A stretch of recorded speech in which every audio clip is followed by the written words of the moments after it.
Hello everyone, this is Eric, the Asian movie enthusiast, and this is my review of Kim Ji-young, Born, 1982, a Korean drama from 2019 that is based on a novel that has sold very well in the Asian continent. An ordinary woman, in her 30s, deals with the difficulties of society standards involving women and mothers.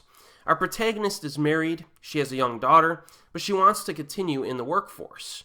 Pretty reasonable goal, right? But it causes some problems for some people around her. And this movie also touches on topics such as mental health, as well as sexism in the workforce. Now, apparently, this movie was controversial in its home country. I had no idea that was the case until after I had watched the film. I did a little, research on the background of it. I basically watched the movie because Yumi Jung is the lead actress, and I'll watch her in anything.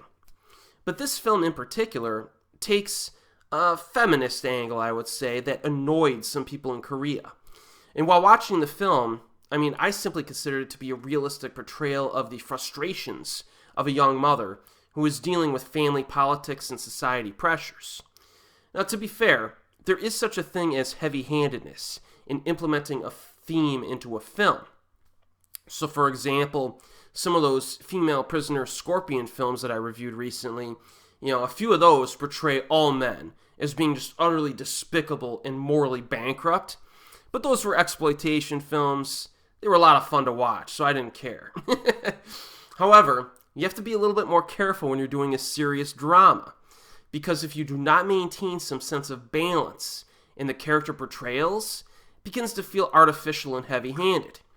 Kim Ji-young, Born 1982, I think does a good job of balancing its male and female characters. So, for example, the husband, played by Yu Gong, at first seems like he could be part of the problem here. Early on, he tries to, back out of traveling to see Ji-young's parents, particularly because his mother wants to monopolize their family time with their little daughter. The husband's side of the family really does not care about being considerate to the wife's side of the family. That's kind of the impression I got here.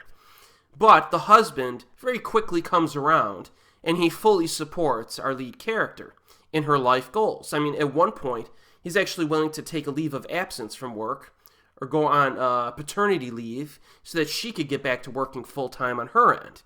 So that's pretty cool. I found that the husband character really did care for his wife, and he was trying to do what was best for her and the family. Most ironically, it's the mother-in-law who is not supportive of her at all. And she's a woman. So you have a male character giving full support in this feminist film, and a female character who's basically like the villain of the film. She's just roadblocking our main character. So that helps to give the film some balance, which I appreciated. You know what I mean? So I think this film does do a good job of balancing that stuff. It covers a lot of different angles of what it's going for. I mentioned the mental health aspect earlier. It also touches on the odd desire to have baby boys instead of girls. And at this point, or at one point in the film, a mother actually apologizes for giving birth to a girl instead of a boy. And I've seen this referenced like a million times in movies, really from all cultures, it seems to be the case. But especially in like Chinese, Japanese, and Korean films, especially historical films that were set hundreds of years ago. But it's still, from what I've seen and read, it's still a viewpoint that exists in contemporary society, and this film touches upon that as well. So the fact that, all of this stuff is portrayed in a realistic, kind of balanced manner does help things. I think it does. It avoids feeling like cartoonish. You know what I mean? It does. Performances are top-notch. Yumi Jung, great in the lead role, no surprise. Yu Gong, very good as the male lead as well. Remember, these two teamed up in Train to Busan a few years ago, and before that, they were in Silence together. So this is at least the third time they've been in the same film, which is pretty cool. The only warning I would give to potential viewers is that it's a leisurely paced drama. It's 2 full hours long. So be sure you're in the mood for something like that. It's a very good quality film.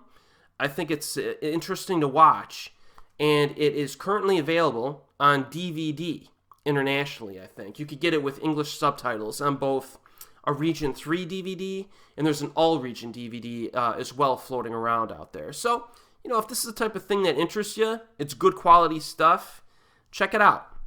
And as always, I will see you next time.